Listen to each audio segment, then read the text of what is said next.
Ya. Bagaimana yang Ustadz tahu kondisi Rafah itu sendiri? Ya.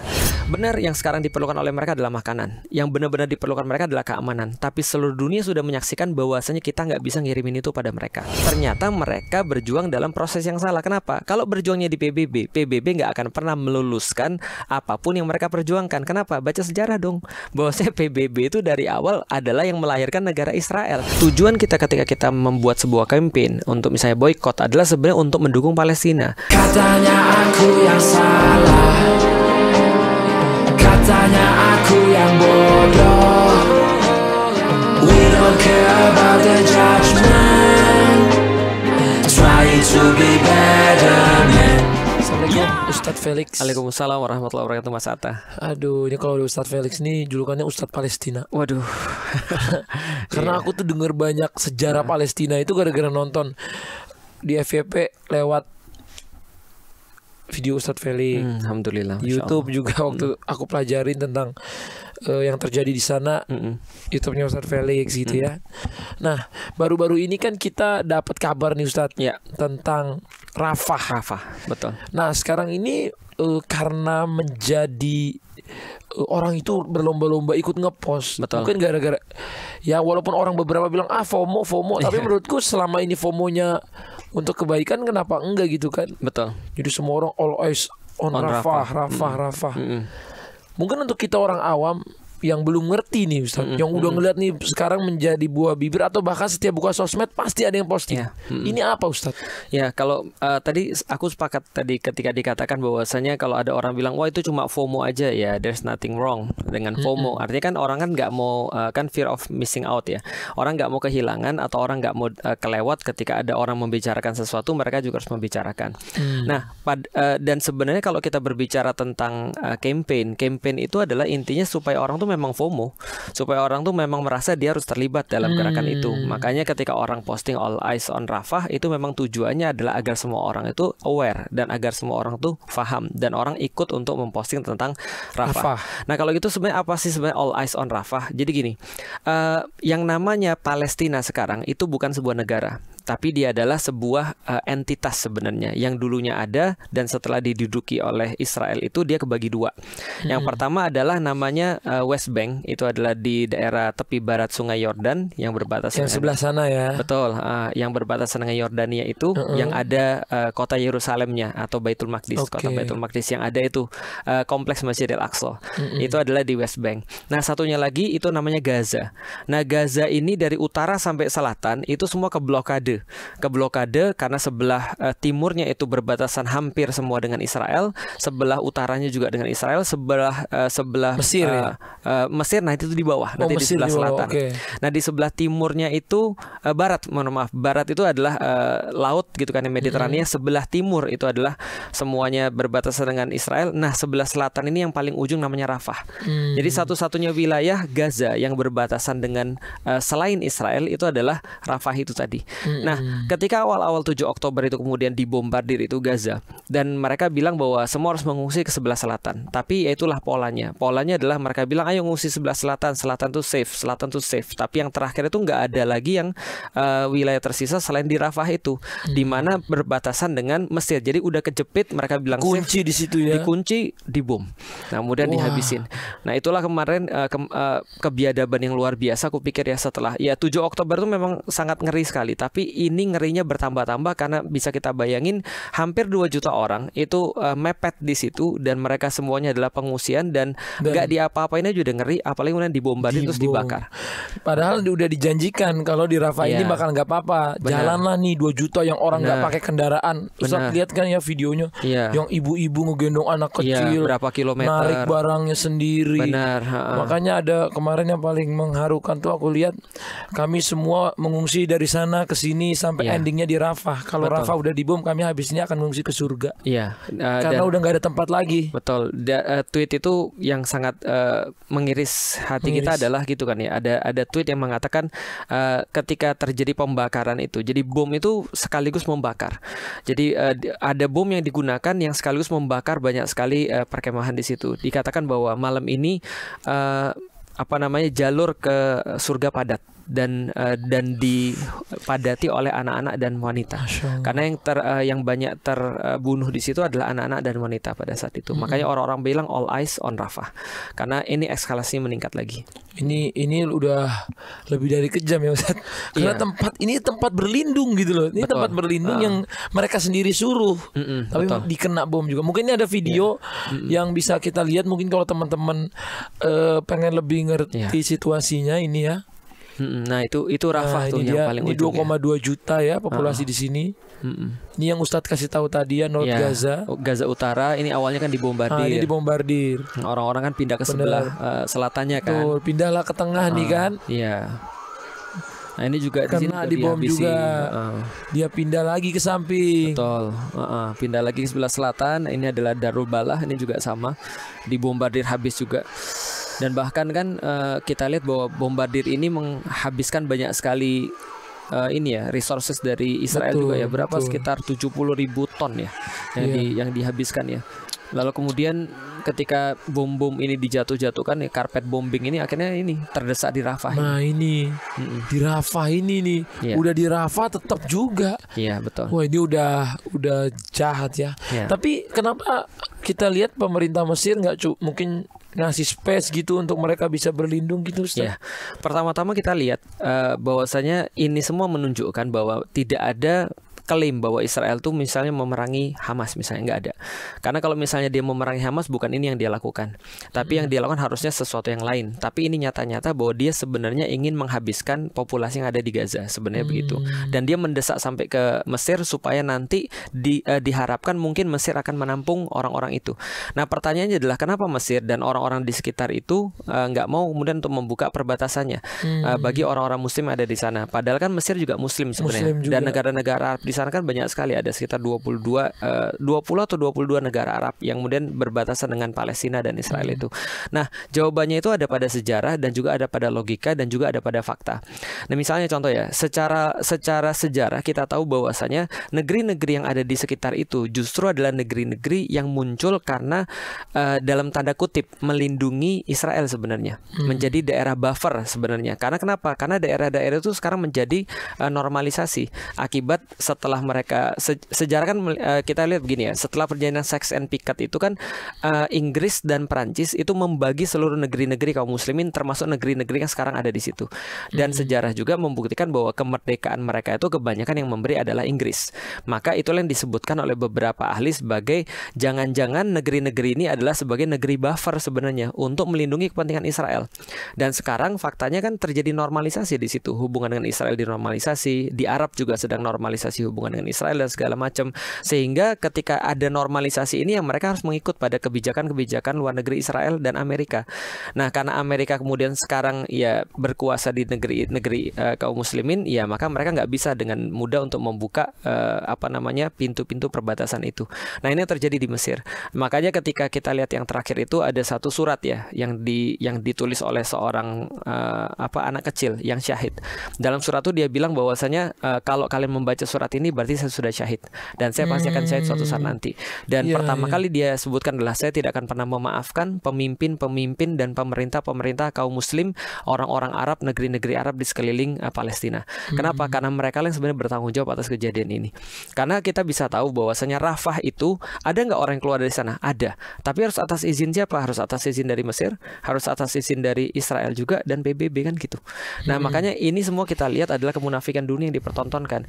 Dan parahnya adalah pemboman yang besar-besaran ini justru terjadi ketika Mahkamah Internasional ya, atau Pengadilan Internasional itu memutuskan bahwa Israel harus menghentikan apa yang mereka lakukan di Rafah. Tapi ya Israel, ya namanya bukan Israel kalau enggak ngeyel kan gitu. Malah mereka menunjukkan, nah terus lu mau apa kalau gue mau bombing lagi gitu kan ya. Nah ini yang terjadi, malah mereka mengintensifkan kejahatan-kejahatan itu lagi ketika justru pengadilan dunia nyuruh mereka untuk berhenti.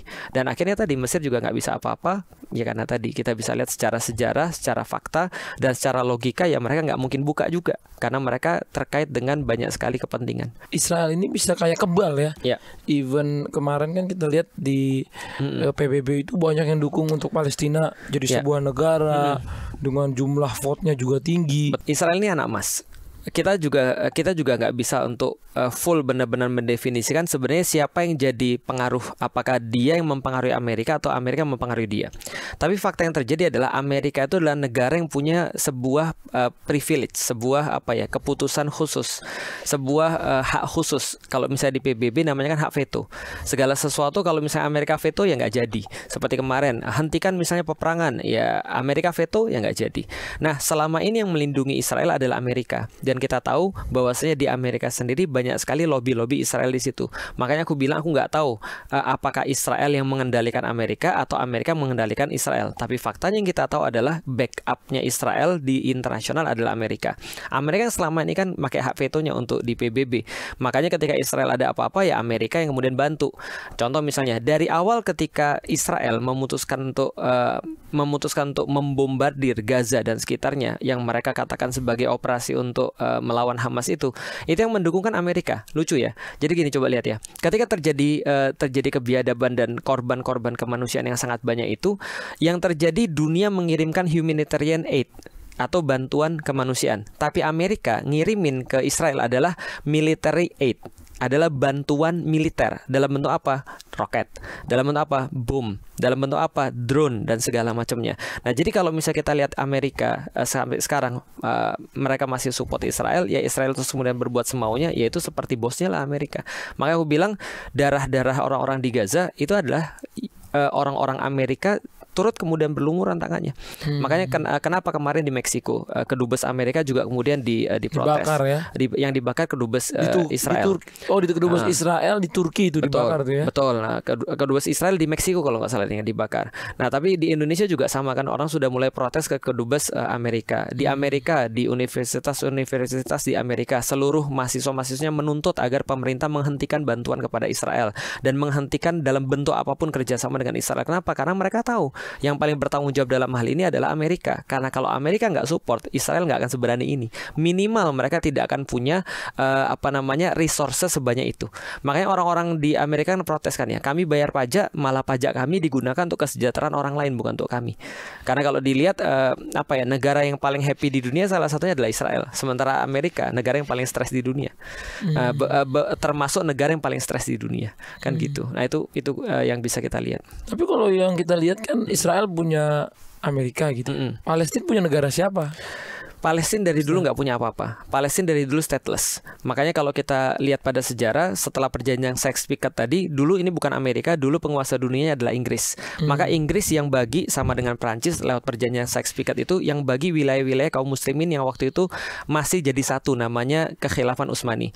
Nah, ketika sudah dibagi oleh Inggris dan Prancis, lalu kemudian mereka melegalkan lewat Liga Bangsa-Bangsa yang waktu itu sebelum PBB. Jadi sebelum PBB ada namanya LBB. Nah, LBB dan Inggris inilah yang kemudian memberikan sebuah legalisasi lagi bagi pendatang-pendatang gelap ini, bagi calon-calon penjajah ini, yaitu adalah orang-orang Yahudi yang katanya lagi di Holocaust di Eropa. Nah, masuk ke sini. Betul. Nah, setelah Perang Dunia Kedua terjadi, Amerika menjadi pemimpin, maka Amerika yang membantu Israel untuk mendirikan negara pada tahun 1948. Nah, semenjak 1948 itulah namanya Palestina itu stateless. Mereka nggak punya negara. Jadi sampai dia nggak punya tentara juga berarti. Jangankan tentara, polisi. KTP aja nggak punya. Secara de jure mereka dianggap bukan manusia. Karena kenapa? Karena mereka stateless. Makanya kan mereka berjuang untuk diakui sebagai misalnya satu negara di PBB. Nah, itu nggak akan dikasih. Kenapa? Karena kalau dikasih mereka punya hak yang sama seperti manusia-manusia yang lain. Tapi sekarang mereka nggak punya hak. Ini yang terjadi. Jadi jangankan tentara, jangankan polisi, mata uang aja mereka nggak punya. Jadi transaksi pakai apa? Transaksi pakai dolar, transaksi pakai shekel dan segala macam. Oh, kalau kita lihat kan Rafah ini sekarang menjadi perbincangan. Bagaimana yang Ustaz tahu kondisi Rafah itu sendiri? Setelah ini kan sudah berbulan-bulan nih mereka semua ngungsi ke sana gitu. Kondisi Rafah itu dikatakan gini, andaikan hari ini perang berakhir, maka perlu sekitar 70 tahun untuk rebuilding rebuilding Gaza. Termasuk Rafah di situ. Artinya secara apapun ya Rafah itu kacau sebenarnya. Secara infrastruktur kacau. Mereka kadang-kadang juga, bukan kadang-kadang, hampir setiap hari mereka makannya, misalnya mereka ngerebus rumput, ada yang makan makanan ternak. Pabrik roti yang ada itu semuanya dihancurkan. Kalau nggak salah tinggal satu atau tinggal dua di seluruh kemudian yang mereka bisa akses itu. Dan kita juga bisa mikir mereka harus nanam di mana misalnya, atau mereka bisa dari mana kemudian makanannya.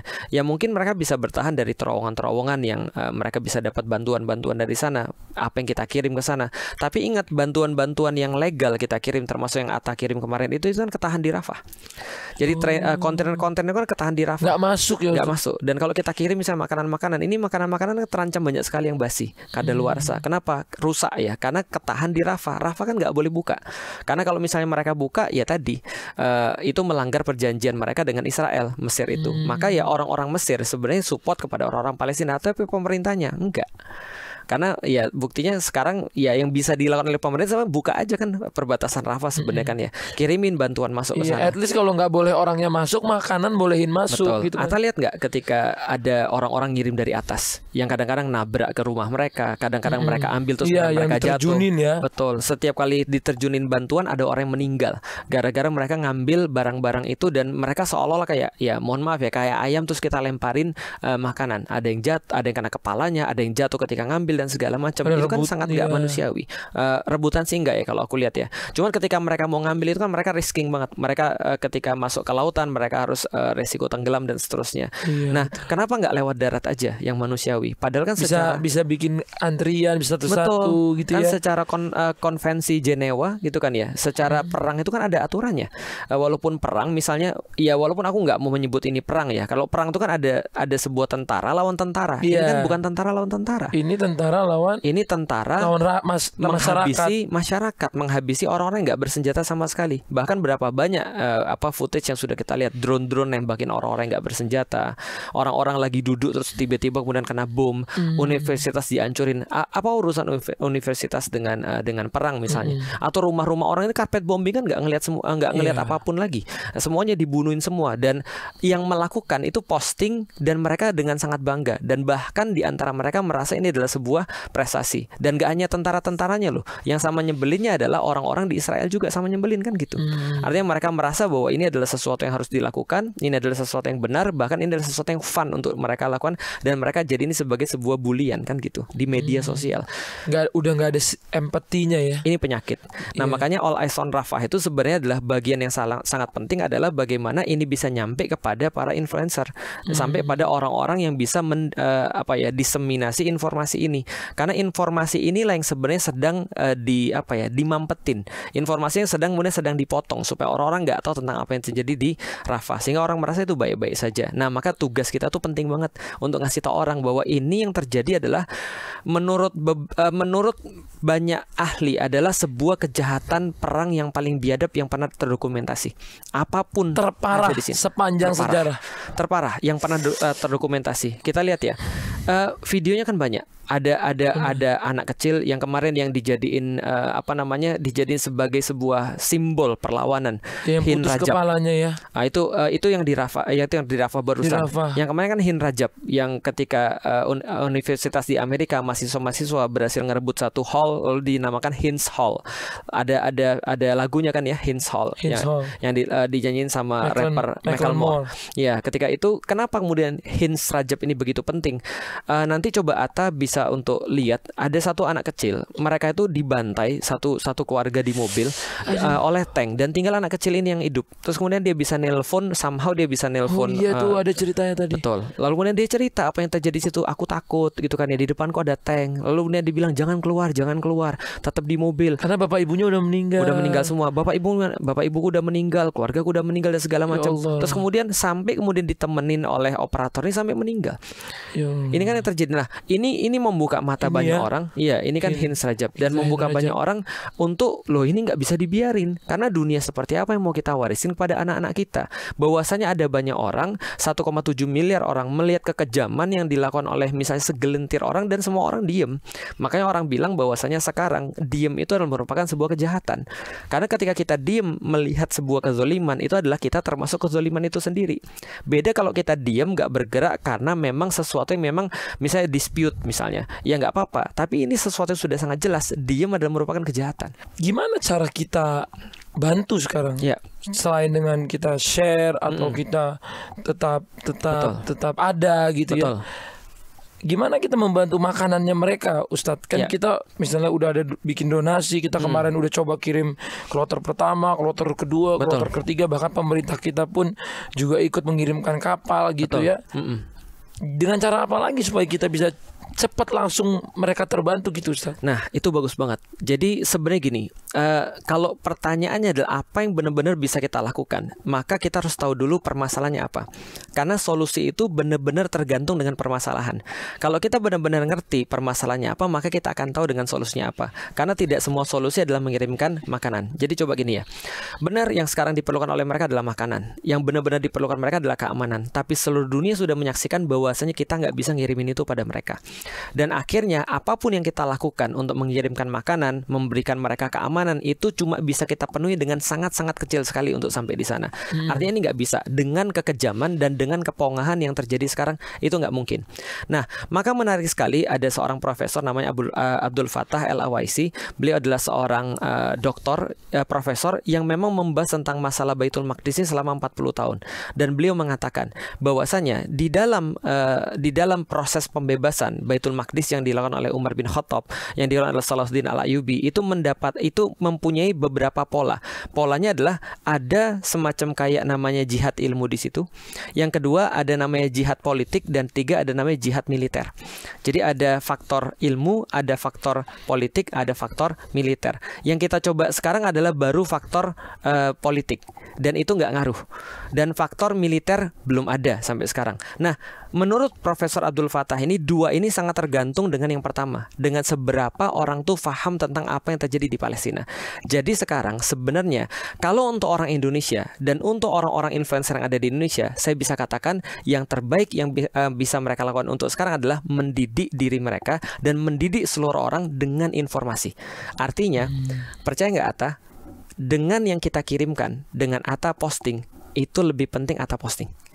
Itu lebih berpahala Atta posting dan seluruh influencer posting. Karena kenapa? Ketika kita sudah terdidik dan kita tahu dan bisa ngasih tahu kepada semua orang, maka yang punya kekuasaan, yang punya wewenang, mereka akan tergerak untuk melakukan sesuatu yang lebih.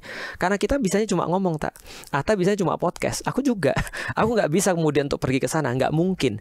Kalau kita pergi ke sana sia-sia, dan itu bukan sebuah apa namanya bantuan. Solusi, bukan sebuah bantuan. Makanya ada orang bilang, udah lu pergi aja ke sana. Masalahnya bukan gitu. Tugas orang penulis adalah nulis. Tugas seorang pembicara adalah ngomong. Tugasnya komedian adalah ngelucu. Makanya kan kemarin ini kita coba ngambil satu analogi ya. Aku ingat ketika Panji itu pernah ditanya tentang solusi sama Dr. Richard. Lu kritik mulu pemerintahan yang sekarang, lu ngasih solusi dong. Panji ngomongnya begini, lah lu kalau nyuruh gua nyari solusi, lu lucu. Kenapa? Karena gua komedian, tugas gua ngelucu. Lah kita ngangkat pemerintah itu untuk mereka mikir supaya seperti apa solusinya. Lah kalau komedian disuruh nyelesain permasalahan politik, itu kan lucu. Kan gitu kan ya. Sayangnya sekarang kita harus disuruh nyelesain semuanya. Nah, problematika di Rafah, Gaza itu problematika fisik. Dan kita tahu it's a long way untuk sampai kepada fisik, untuk bisa ngirimin misalnya pasukan. Amerika ngirimin misalnya military aid. Harusnya orang-orang muslim ngirimin military aid juga sama. Kan gitu kan ya. Supaya military aid ini bisa menjamin misalnya makanan datang ke situ, logistik datang ke situ dan segala macam. Nah, tapi military aid ini punya siapa? Punya pemerintah. Karena pemerintah yang bisa untuk menggerakkan militer. Gak usah Indonesia mah jauh.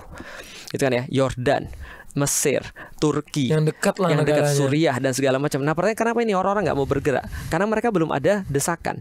Nah, kenapa orang-orang di Amerika misalnya, kita ambil di Amerika, kenapa mereka ngadain camping dan segala macam sampai mereka berhari-hari di situ? Mereka berharap ketika mereka melakukan itu, seluruh influencer bergerak. Maka ada kampanye block out di sana. Siapapun influencer, siapapun artis yang nggak mau nyuarain Palestina, ayo kita block. Karena kita kasih mereka platform, kita ambil balik platform mereka. Kalau mereka mau nyuarain Palestina, itu akan memberikan sebuah tekanan lagi pada orang-orang influencer. Tapi kemarin aja kita kan dari pemerintah udah ngirimin kapal tuh, Ustaz. Dengan penuh bantuan, ngirimin pesawat 2 kali.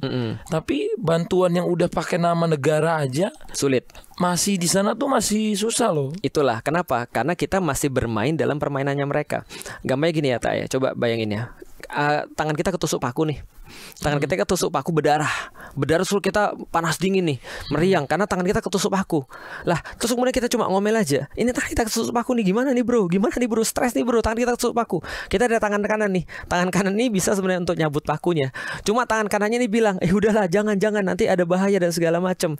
Lalu kemudian apa yang dilakukan oleh tangan kanan ini? Ngambilin obat, terus kemudian dilumurin obat. Pakunya masih ada di situ.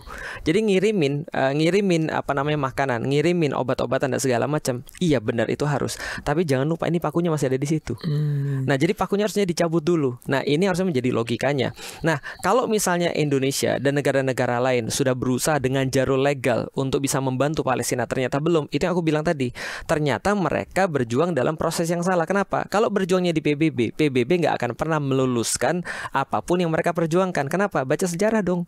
Bahwasanya PBB itu dari awal adalah yang melahirkan negara Israel. Masa kemudian bidannya sendiri mau bunuh anaknya sendiri, kan nggak mungkin. Di Amerika ini kan sekarang yang speak up tuh bukan hanya orang Muslim ya. Benar.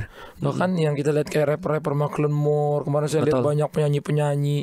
Ada aktor juga kemarin yang jadi Hulk di film Avenger. Betul. Dia menyuarakan Palestina dan lain-lain. Dengan caranya mereka ya, ada yang bikin dengan lagu, ada yang bikin dengan mungkin dia waktu hadir di gala gitu kan, dengan gerakan-gerakannya, dengan dia katanya pakai pin Palestina, Eric Clapton, dan ini kan udah jadi bola salju juga tuh. Betul. Di sana. Apakah nanti kan ini sekarang di sana sedang presiden election ya? Benar. Ketika menurut Ustadz akan terjadi perubahan gak ya? Kan ada 2 calon presiden nih. Sulit karena dua-duanya mengatakan kalau seandainya mereka terpilih, mereka menindak tegas orang-orang yang protes. Wah, itu yang mereka sudah sampein ya. Karena itu aku bilang. Jadi gini, permainan itu dibuat dengan rules. Rules itu dibuat untuk apa? Agar bandar menang terus. Nah, makanya kalau kita mau berjuang, kita harus tahu dulu apa yang sedang kita hadapi sih sebenarnya. Jadi sebenarnya aturan-aturan yang ada sekarang ini justru yang membuat kita tuh nggak akan pernah menang, karena kita berjuang di jalur yang salah. PBB itu tidak akan pernah meluluskan Palestina untuk jadi negara, atau mensanction misalnya Israel, itu nggak akan pernah. Atau misalnya mengirimkan pasukan misalnya untuk menghentikan Israel, itu nggak akan pernah. Kenapa? Karena Israel mereka yang buat. Dan PBB itu adalah sebuah lembaga yang menjadi legitimasinya Amerika. Makanya sampai sekarang Amerika masih berkuasa kan. Orang mau ngomong apapun di PBB, kalau Amerika nggak mau ya nggak jadi. Nah, makanya Amerikanya ini menjadi problem kan. Dan orang-orang di citizen Amerika sendiri itu sudah mencoba, karena mereka tahu kalau kita memang negara demokrasi harusnya gue boleh ngomong dong. Tapi coba lihat apa yang terjadi di Amerika. Land of freedom of speech kata mereka, menjadi salah satu yang paling mereka gadang-gadang. Tapi apa yang terjadi, mereka bilang gini, kita boleh ngomongin apapun di sini. Kita boleh nyerang Biden, kayak kemarin ada di YouTube kan ya. Bahkan langsung misuh gitu kan. Misuh ke Biden itu nggak ada masalah. Mereka boleh nyerang siapapun, tapi mereka nggak boleh ngomong tentang Israel. Begitu mereka ngomong tentang Israel, mereka kena tangkap, mereka kena pukul. Nah, artinya apa? Ini ilusi daripada aturan tadi. Jadi aturan tadi itu dibuat bukan untuk mewujudkan keadilan, tapi justru mewujudkan kekuasaan versi mereka. Gitu. Belum lama ini nih Ustadz ya, ada presiden Iran meninggal. Ya. Kan kalau kita lihat Iran satu-satunya negara yang kemarin mengirimkan roket gitu, mengirimkan benar-benar perlawanan. Setelah sekian lama kan kita lihat semua negara juga pasti ada mikirin keselamatan masyarakatnya dong. Nanti kalau perang kita diserang balik, masyarakat saya gimana gitu kan. Pasti ada yang mikir gitu. Nah, Iran yang pertama kali melakukan perlawanan tuh. Dan sekarang kabarnya presidennya meninggal. Gimana yang Ustadz lihat soal kejadian ini? Pada intinya adalah gini, Tak. Pada intinya adalah Iran sendiri mengatakan bahwasanya dia mengirimkan roket-roket itu bukan untuk membela Gaza, tapi untuk membalas perwira-perwira mereka yang meninggal pada saat itu di kedutaan Suriah. Nah, karena itulah mereka membalas retaliate sebenarnya. Jadi bukan ada hubungan dengan Gaza. Makanya sekarang juga tiba-tiba setelah itu ya sudah selesai. Tapi tidak ada semacam tindak lanjutnya, nggak ada. Tapi kalau kita katakan ya, apakah kaum muslimin harus melakukan seperti itu? Tentu saja. Nah, itu yang kita tunggu sebenarnya.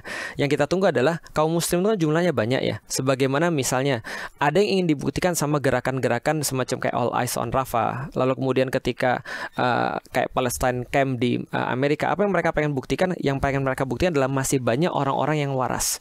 Nah, ini pengen ditunggu oleh kaum muslimin. Sebenarnya kan kaum muslim punya tentara, mereka latihan, mereka punya fasilitas. Nah, ini kan sebenarnya kan untuk apa? Nah, kalau misalnya untuk membela negaranya sendiri, ya mereka nggak akan bergerak. Tapi kalau ini sudah mulai dimunculkan, saudara mereka adalah orang-orang Palestina, mereka harus bergerak. gampangnya gini ya, nggak usah lah kita bicara Islam seperti kata Atta tadi. Secara kemanusiaan bukankah ini bahaya? Coba Atta bisa bayangin ya, kalau andaikan Israel ini nggak dihentikan, maka besok orang-orang mikir dan orang-orang akan lihat, oh boleh ya untuk berlaku kayak gini, untuk bisa ngebumin di kemudian orang hari ya, di kemudian hari bertindak sesukanya, sesadis-sadisnya, sebiadab-biadabnya. Toh kamu juga akan lewat, kamu juga nggak akan dikenain apa-apa kok. Nah ini kan menjadi sebuah pelajaran buruk. Banyak orang yang meninggal. Berapa sampai sekarang? Hampir 40.000 yang meninggal. Kebanyakan di antara mereka adalah wanita dan anak-anak. Lalu kemudian nilai apa yang mau kita wariskan sebenarnya, atau yang kita bicarakan di dunia ini? Nah ini sebenarnya yang pengen kita sampaikan. Nah harusnya memang bukan hanya Iran, tapi semua negeri-negeri kaum muslimin harusnya bergerak. Dan bergeraknya bukan tadi seperti Iran ya. Iran bilang kan retaliate, tapi harusnya negeri-negeri kaum muslim bergerak. Israel harus dihentikan. Kenapa? Karena dia sudah melakukan kejahatan perang. Lah mahkamah atau pengadilan dunia itu sudah menentukan bahwa ini adalah kejahatan perang. Tapi ini kan nggak ada yang mau bergerak. Ini kan problematik gitu. Karena semua mungkin takut juga masyarakatnya di apa-apain kali Ustaz. Ya kalau takut jelas. Tapi gini, kita lebih takut mana sih sebenarnya? Kita lebih takut dunia yang sekarang ini melihat kondisi kayak gini, lalu kita mewarisi dunia yang hancur, atau kita lebih takut dengan kemudian ada misalnya pengaruh daripada perbuatan kita pada sesuatu. Kan semua tergantung nilai kan. Contoh kayak gini deh. Kalau misalnya kita ngelihat ada orang digebukin di jalan, lalu kemudian kita ngelihat, wah ini ada orang digebukin nih, kita mau ikut campur tapi kita merasa nanti gue juga digebukin, lebih baik gue nggak usah ikut-ikut campur aja lah. Nah, itu karena kita takut. Tapi kalau yang digebukin adalah misalnya ibu kita, apa kita akan mikir begitu? Kita datang belain. Kita mikir gini, bodoh amat gua kalah atau menang. Betul, itu urusan nanti. Yang penting gua bela dulu. Nah berarti sekarang umat Islam nih masih dalam posisi yang pertama. Dia masih melihat itu adalah orang lain. Tapi orang-orang di Amerika, apakah ketika mereka memperjuangkan Palestina, mereka misalnya aman? Enggak. Mereka kehilangan kebebasan mereka. Ada yang ditangkap. Mereka harus nge-camp. Mereka harus kemudian hidup tidak normal. Tapi kenapa mereka melawan itu? Mereka melawan bukan karena itu adalah saudara mereka dalam tanda kutip, tapi karena humanity. Karena mereka nggak bisa ngelihat ini. Jadi mereka tiap hari buka kemudian di sosial media, mereka bilang aku nggak bisa ngelihat ini, gitu maksudnya, sehingga aku harus berbuat sesuatu. Nah yang lucunya orang muslim humanity aja belum. Nah apalagi mikir saudara. Nah balik lagi pada value. Jadi value-nya apa? Nah pertanyaan kita kepada negeri-negeri Arab adalah value mereka tuh sebenarnya apa? Mereka menegakkan negara mereka tuh value-nya apa sebenarnya? Nah kalau value mereka adalah melindungi humanity, harusnya mereka turun. Apalagi kalau value mereka melihat kaum muslimin di situ adalah saudara. Maka kemarin ada orang Inggris atau orang Irlandia, aku lupa. Dia pakai sebuah poster. Tulisnya gini kan ya. Dia bilang gini, diamnya kalian itu akan dipelajari oleh sejarah dan bangsa-bangsa Arab. Masa kalian harus kami ajari sih bahwasanya untuk menolong saudara kalian itu adalah tugas kalian, dan kami ini nolong cuma karena kemanusiaan. Kenapa kalian nggak mau nolong? Jadi sekarang kita tuh diajarin sama orang-orang bukan muslim. Sedih nih kadang-kadang kita tuh. Itu dia, makanya kita lihat kemarin Norwegia, Irlandia, Spanyol resmi katanya mengakui Palestina gitu. Betul. Kita diajarin oleh orang-orang, kita sebagai muslim sedih karena kita diajarin keimanan oleh orang-orang yang belum beriman. Gitu maksudnya. Artinya gini, mereka bisa membela orang-orang yang ada di Palestina dengan hanya humanity. Dan mereka bertanya-tanya, di mana kalian semua orang-orang muslim? Bukannya mereka tuh saudara kalian? Kenapa kalian nggak mau? Ya kayak gini lah, balik lagi gebukin orang di jalan digebukin. Ada orang di jalan digebukin, lalu kemudian ada orang nolong dan dibilang, kalian orang-orang Indonesia mana? Masa kami orang luar nolong? Ini ada orang Indonesia lo digebukin gitu maksudnya. Kalian kemana aja? Terus kita nyetir terus lewat. Yang nolongin malah orang bule gitu. Iya, nolongin malah orang bule. Ini kan tamparan harusnya bagi kita. Artinya layak nggak sih kita disebut dengan manusia? Bukannya Pancasila itu yang pertama adalah ketuhanan yang Maha Esa, yang kedua kan kemanusiaan yang adil dan beradab. Nah pertanyaannya itu kemanusiaan nggak terjadi di situ? Adil nggak sih? Beradab nggak sih? Nah kalau kita sebagai negara yang Pancasilais, harusnya kan kita kan ngomong dengan itu, kan gitu. Nah makanya Soekarno sebenarnya pendiri negara ini sudah menegaskan hubungan dia dengan Israel itu seperti apa. Cuma Indonesia pertanyaannya kenapa dia banyak mikir. Ada lagi yang bilang gini, udahlah jangan ikut-ikutan, nanti terjadi perang dunia ketiga, nanti ekonomi kita jadi kacau. Lu kayak ekonomi lu bagus aja gitu kan. Bukannya tiap hari ekonomi lu kacau kan gitu. Artinya gini, orang yang bisa bicara tentang stabilitas ekonomi adalah orang-orang yang memang stabil, yang kaya. Lah lu orang-orang yang kadang-kadang gak stabil terus bilang tentang stabilitas ekonomi. Stabilitas ekonomi mana yang kita bahas sebenarnya. Dan by the way enggak sih, udah kita gak usah bahas semua itu. Kita cuma nggak mau ngelihat kemanusiaan ini diinjek-injek, dimana ada orang yang merasa bahwa dia bisa bertindak semena-mena dan ada orang lain di depan mata kita dibunuhin, literal dibunuhin dengan cara-cara yang paling kejam. Kemarin ada video, Ata lihat nggak? ada orang laki-laki ditelanjangin, terus kemudian anjing terus kemudian makan kemaluannya. Itu di Palestina. Iya, direkam. Dan itu kemudian orang-orang lihat. Dan itu bukan yang paling sadis loh. Perempuan-perempuan, mereka kemudian diperkosa. Perempuan-perempuan kemudian diperlakukan tidak normal. Anak-anak yang kemudian tadi kepalanya lepas dan segala macam. Pertanyaannya, siapa sih yang layak kemudian untuk mendapatkan perlakuan kayak tadi? Aku kan sudah selalu bilang gini, hatta ya, sampai andai kan Netanyahu punya anak bayi, lalu kemudian digituin, aku juga nggak setuju loh. Kenapa? Karena itu bukan cara manusia, gitu loh maksudnya. Artinya kalau seandainya pun kita nggak beragama, apakah kita nggak jadi manusia kan gitu? Even itu bukan even itu orang yang jahat sama kita nggak mau gituin anak dia gitu ya. Betul. Even itu Netanyahu lah. Aku pikir semua orang di Indonesia nggak suka sama Netanyahu kan gitu kan ya. Tapi even dia punya anak, apa layak digituin? Kan nggak.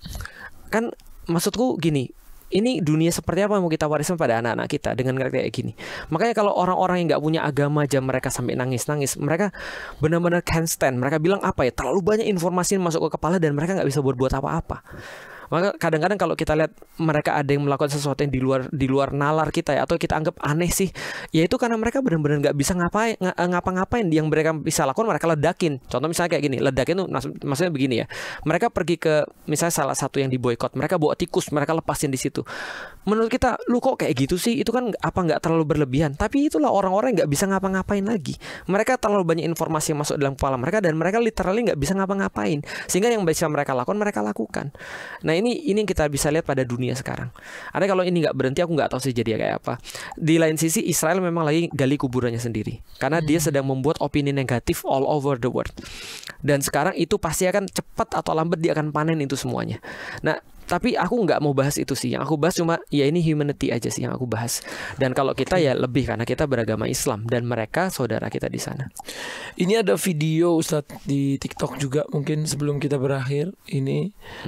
Si boykot itu kenapa gue bilang karena sorry ya, orang-orang yang sekarang ribut boykot itu otak mereka tuh gak pernah sanggup untuk mencerna bahwa ketika kalau resto yang diboykot itu sampai tutup gara-gara sepi, yang jadi korban itu adalah pegawai muslim saudara kita sendiri. Kalau ketika gerai restoran waralaba itu tutup, itu kan pasti banyak banget yang kena imbas kan. Selain of course pegawainya dirumahkan, yang tadinya dapat gaji dia nggak dapat gaji, terus belum lagi supplier vendor segala macam itu semua kena semua. Mereka ada nggak orang Israel yang Yahudi di situ? Gak ada.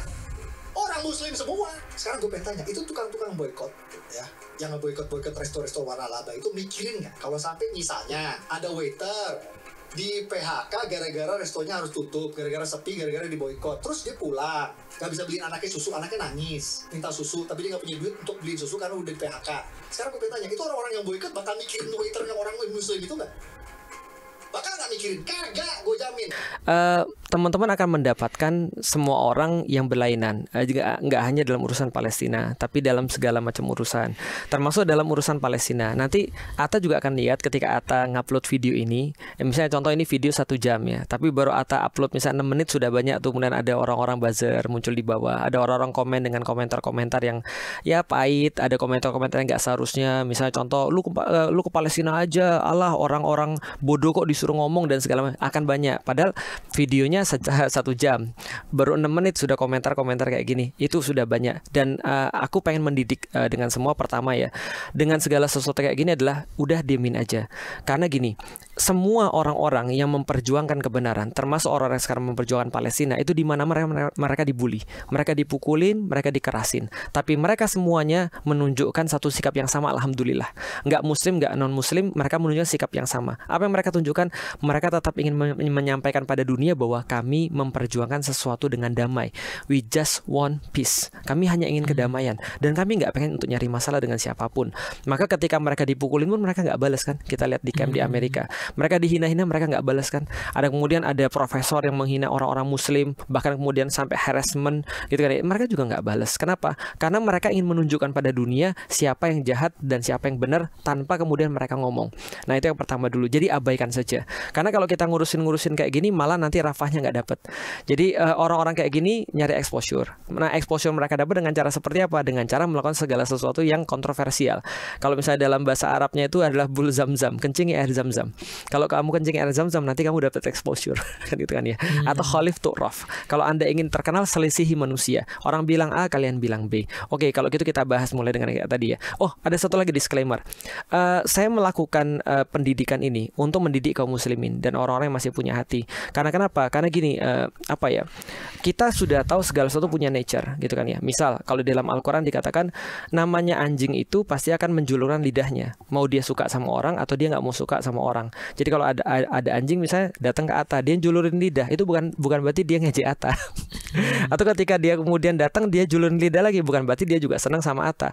Anjing kalau dia senang, kalau dia nggak senang dia tetap julurin lidah, karena itu nature-nya. Namanya babi itu juga sama, punya nature-nya. Nah, maka saya cuma ingin mendidik yang masih manusia aja ya. Nah, contoh misalnya kita mendidik manusia. Ini sebenarnya jawaban-jawaban kayak ini kan sangat mudah sekali ya. Dari segi logika begini. Dari segi hukum supply and demand, namanya manusia itu supply and demand-nya nggak pernah berubah dalam kondisi tertentu. Kalau memang harus berubah, tapi dalam kondisi ini supply and demand-nya nggak berubah. Contoh gini misalnya ya, kalau misalnya ada ayam crispy yang kemudian diboykot sehingga ayam crispy ini nggak dibeli lagi, pertanyaannya adalah supply-nya itu kan kurang ya berarti kan ya, tapi demand-nya tetap nggak? Demand-nya tetap. Kalau kita belajar tentang ekonomi, berarti demand ini, keperluan akan ayam crispy ini akan mencari pemenuhan yang lain. Apakah dia lewat produk substitusi atau misalnya produk lain yang sama? Maka sebenarnya demand-nya nggak akan berubah. Artinya ekonomi juga nggak akan berubah. Artinya tetap ada orang-orang yang nanti akan bekerja walaupun mungkin dia bekerja di tempat yang lain. Tapi problematikanya bukan itu. Problematikanya sekali lagi adalah orang-orang mati. Problematikanya orang-orang dibunuhi. Dan kita sudah tahu bahwasanya orang-orang yang membunuh ini disupport oleh produk-produk ini. Maka aku bilang boykot memang bukan merupakan sebuah solusi. Jadi jangan pernah diniatkan untuk jadi solusi. Karena kalau kita meniatkan boykot jadi solusi, salah. Tapi boykot bagiku adalah menjaga kewarasan diriku. Karena ketika aku lihat misalnya contoh ya, ada postingan McD memberikan makan kepada orang-orang Israel misalnya, atau misalnya Pizza Hut memberikan makan pada tentara-tentara Israel with proudly, gitu kan, dengan rasa bangga mereka kasih itu. Aku bilang lah, kalau aku masih beli ini, aku nggak normal dong. Kayak aku nggak waras gitu maksudnya. Kayak aku misalnya, loh kok aku makan sesuatu sementara anak-anak yang tiap hari aku lihat meninggal itu kayak aku berkontribusi di situ. Itu aku bisa jadi gila tak? Maka aku bilang aku nggak mau untuk kontribusi dalam perkara-perkara kayak gini. Apakah bisa semua kita boykot? Enggak, jelas. Tapi ini bukan kita niatkan jadi solusi, cuma kita niatkan jadi sebuah penjagaan kewarasan diri. Artinya orang-orang nggak akan hilang sih daya belinya, karena daya beli itu tetap cuma berubah aja ke tempat-tempat yang lain. Dan bukan jadi dibikinlah mungkin kalau dia butuh ayam, beli tempatnya kalau yang lebih baik. Betul. Gitu. Kalau dia butuh air, butuh entah itu barang-barang sampo atau apa, beli ke tempat yang lain. Karena kan tetap kita butuh sampo gitu kan, masa nggak pakai sampo gitu ya. Benar. Dan itu yang aku bilang, bukankah kita selama ini bilang local goods, local pride misalnya. Nah, ini kesempatan bagi Atta nih. Untuk Atta kan lihat nih, ada keperluan ayam yang sekarang misalnya beralih. Atta bisa buat misalnya Palestine chicken misalnya, atau Rafah chicken atau misalnya, atau misalnya chicken yang tidak berpihak atau apapun juga lah. Nah, kalau pengusaha dia akan nangkepin ini. Makanya coba lihat ya, banyak dan sekali. Itu nggak apa-apa Ustadz memanfaatkan situasi. Bagus, nggak ada masalah. Karena kita perlu produk pengganti. Tapi nggak nanti orang bilang gini, oh ini manfaatin situasi, ini dia jadi ngasilin duit. Aku takut digituin juga Ustadz. Menurutku malah nggak fair ketika kita ngelarang orang tapi kita nggak ngasih solusi, ya nggak sih? Nah, maka contoh Atta bilang jangan ngambil produk-produk yang ini. Nah, orang kan bilang gini, ya udah kalau aku misalnya nggak ngambil produk ini, aku ngambil produk apa? Kebetulan sudah aku sediain. Oh, berarti kamu pengen duit dong? Iya, memang aku pengen duit. Memang duit kan nggak ada masalah selama nyarinya halal, kan gitu kan ya. Nah, dan duit kita sudah tahu kita akan berikan kemana. Misalnya Atta bisa berikan, oke, karena aku memang sudah betul ke Palestina, anak yatim piatu, anak yatim piatu, proyek-proyek kebaikan dan segala macam. Asal duitnya jangan. Jadi gini tak, kebaikan tuh ada dua loh tak. Menghentikan keburukan tuh kebaikan, menghasilkan kebaikan itu juga kebaikan. Jadi kalau Atta misalnya contoh punya satu produk pengganti untuk orang-orang yang memboikot ini, Atta sudah punya dua kebaikan di situ, menghentikan orang-orang untuk support keburukan dan kemudian ngasih kebaikan pada yang lain. Wah, teman-teman ya yang nonton, coba jadi pengusaha semua untuk produk gantinya. Aku aja pribadi mau beli gitu. Betul. Jadi kalau misalnya aku sendiri kan nggak tahu tuh kadang-kadang ini produknya ya ini terkait apa enggak, kadang-kadang kita serba ragu kan Ustaz. Nah, kita punya banyak sekali teman-teman ada yang ada teman-teman boykot itu banyak sekali, mereka ada yang meneliti, ada yang misalnya mereka benar-benar menganalisis, ada yang menyebarkan dan segala macam. Itu bagus banget loh. Nah, Ustaz, sebagai manusia kan kita udah mencoba nih Ustaz. Mencoba untuk tidak memakai produk-produk yang berafiliasi gitu ya. Tapi kan namanya kita kan kadang-kadang manusia nggak tahu juga nih produk apa yang kepake, atau teman kita lagi minum, betul, ataupun lagi makan, betul. Ya kita kan juga nggak bisa Ustaz kayak buang sekarang kamu ini kan. Menurutku malah kalau persaudaraan kasih sayang kita malah rusak kan malah nggak baik juga gitu. Betul. Ustaz. Tujuan kita ketika kita membuat sebuah campaign untuk misalnya boykot adalah sebenarnya untuk mendukung Palestina, bukan untuk bikin enemy baru, bukan untuk membuat musuh-musuh yang baru. Apalagi saudara-saudara kita jadiin musuh. Nah, makanya aku bilang pada teman-teman yang boykot, aku paham banget bahwa ketika kalian kesel ngelihat orang misalnya Muslim tapi dia misalnya masih dengan bangga memakai produk-produk terafiliasi, aku tahu kalian sebel banget. Kayak misalnya ketika mereka pergi umroh, terus kemudian di situ ada banyak sekali produk-produk terafiliasi tapi masih banyak orang ngantri di situ. Aku tahu kalian kesel, tapi kita harus fair juga. Kenapa? Karena itu produk tetap produk yang halal, gitu kan ya. Berarti tetap boleh dikonsumsi. Walaupun kita tetap akan ngasih tahu terus ini jangan dan coba ini kalian pakai yang lain sebagai penggantinya. Kita akan ngomong terus. Tapi ingat, kalau aku secara pribadi sih lebih kepada kalau kita malah berbuat sesuatu yang membuat orang-orang ini jadi tidak respect, apalagi mereka sudah pro kepada Palestina, ini justru malah bikin front yang baru, bikin masalah yang baru. Contoh misalnya, aku punya teman yang dia tuh masih mempromosikan produk-produk yang terafiliasi. Lalu aku ditanya, Ustadz ini gimana sih? Masa gara-gara duit doang dia kemudian terima endorse kayak gitu? Aku bilang gini, bro, sebentar. Kalau andaikan orang ini benar-benar dia nggak pro pada Palestina, bahkan pro pada Israel, oke, boleh kita block out. Kita kemudian block dia. Kita kemudian boleh untuk tidak kasih exposure pada dia. Tapi ini kawan kita ini mereka udah menyatakan pro pada Palestina. Bisa jadi yang mereka lakukan karena memang mereka belum paham atau mereka masih perlu misalnya. Dan kalaupun itu masih terjadi, ya kita juga tidak boleh untuk membenci dia. Ingat loh, yang harus kita benci itu adalah kemaksiatan, bukan orang. Kan gitu kan ya. Nah, kalau kita mau benci udah maksiatnya aja.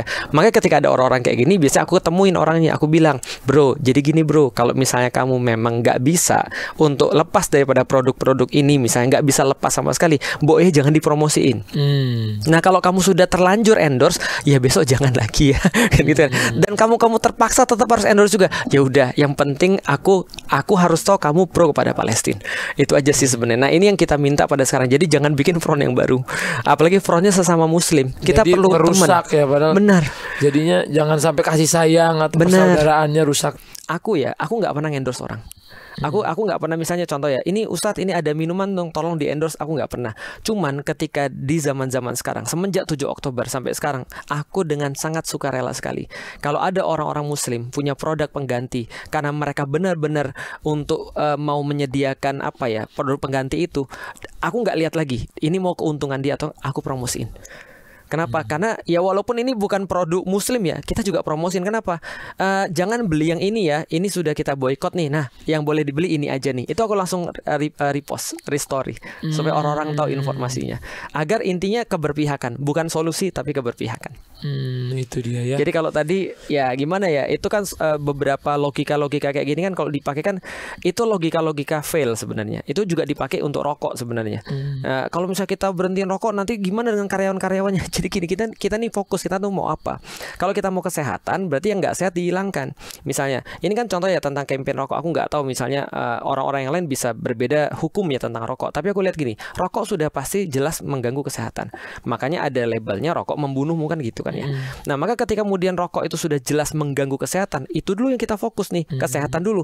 Maka kalau misalnya apapun yang menjadi cost daripada itu, harusnya jadinya lebih bagus. Tapi kalau ada orang bilang, gimana dengan karyawan-karyawan? Karyawan-karyawan itu ketika dia tetap kemudian sama perusahaan rokok, problemnya kesehatan ini. Dan ternyata setelah aku hitung-hitung, aku riset kecil-kecilan, parahnya adalah duit yang dikeluarkan oleh negara karena kerugian kesehatan yang ditimbulkan oleh rokok itu lebih besar daripada yang didapatkan oleh negara sebagai bagian penerimaan daripada produk rokok itu.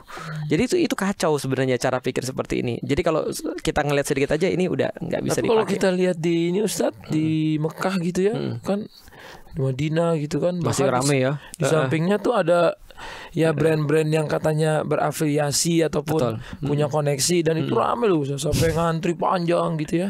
Iya, itulah kalau nggak mengherankan bukan kaum muslim.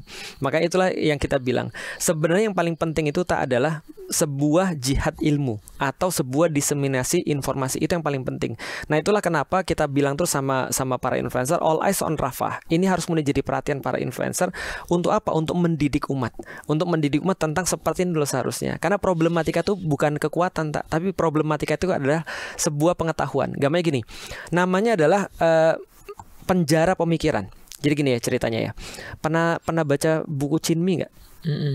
Pernah belum? Kung Fu Boy. Kung Fu Boy. Tapi ada cerita gini. Oh, gak usah Kung Fu Boy deh. Pernah nonton sirkus? Pernah. Atau pernah tahu sirkus? Ada gajah kan ya? Ada gajah. Kenapa gajahnya nggak lari? Udah dilatih. Udah dilatih. Lebih tepatnya dikondisiin. Yang dikondisiin fisiknya atau dalam tanda kutip non fisiknya? Dua-duanya kayaknya Ustaz. Dua-duanya, fisik lalu kemudian kepada non fisik. Jadi cerita gini, gajah itu sebenarnya lari terus. Dan dia akan kabur ketika ngelihat manusia. Dia adalah binatang bebas. Tapi ketika manusia kemudian nangkep dia, bius dia diikat dalam diikat dengan sebuah bola besi, sehingga ketika dia jalan itu jatuh terus. Jalan jatuh lagi karena ada pemberatnya. Kadang-kadang diikatnya pada pohon.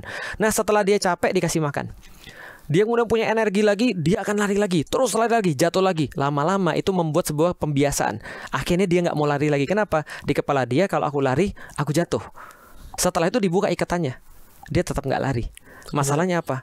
Sekarang sudah pindah itu ikatannya dari pohon atau pemberatnya itu dari kakinya pindah ke kepalanya. Nah, kaum muslimin itu ibarat singa. Tapi dia lagi di kerangkeng. Kerangkengnya itu namanya adalah penjara pemikiran tadi. Nah, sedangkan aku sering bilang Israel itu atau kezoliman itu kayak babi sama kayak monyet.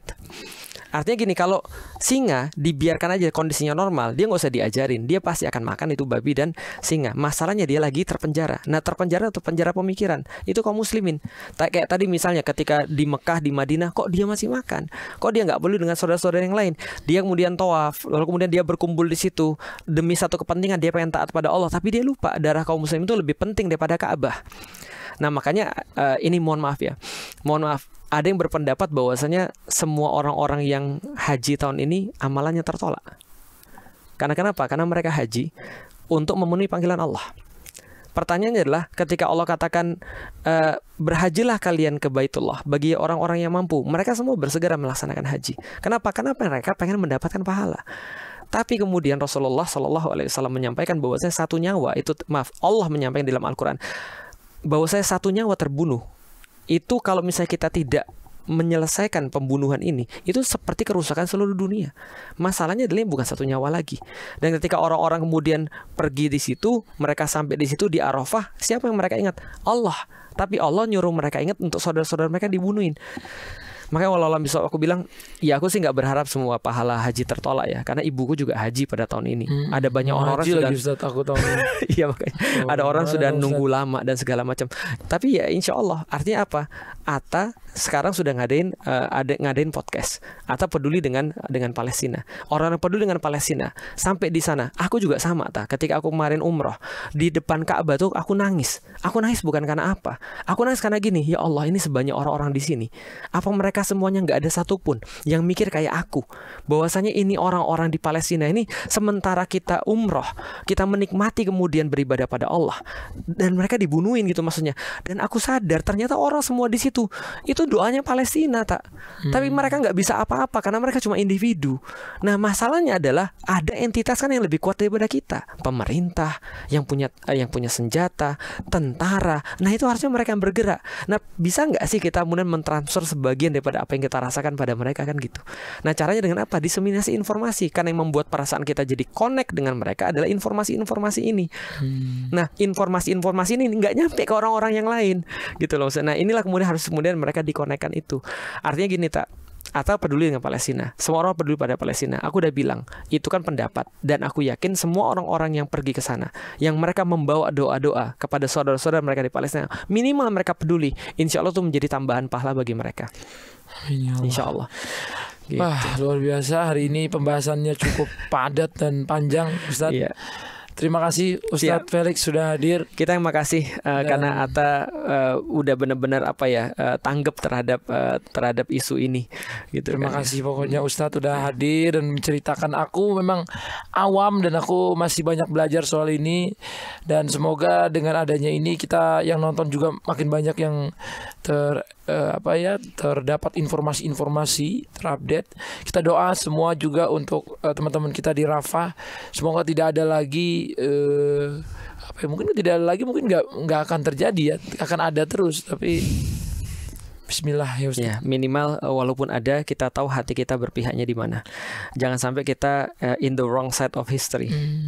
Tapi katanya memang nggak akan benar-benar nggak akan damai kan Ustaz kalau dalam Quran. Damai pasti. Sampai kiamat. Sebenarnya sih kalau kita lihat pada sejarah, kedamaian di Baitul Maqdis itu lebih lama daripada konfliknya. Cuma kita pas ke bagian konfliknya. Makanya sebenarnya bukan masalah damai atau tidak damai, tapi bagaimana cara penyikapannya. Oh, jadi kalau yang bilang kalau nanti damai ini jadi kiamat, enggak itu ya? Enggak juga. Karena dulu pernah ribuan tahun damai terus belum kiamat juga tuh. Insyaallah. Terima kasih banyak Ustaz. Ya. Assalamualaikum warahmatullahi wabarakatuh. Waalaikumsalam warahmatullahi wabarakatuh. Hello, we need a talk.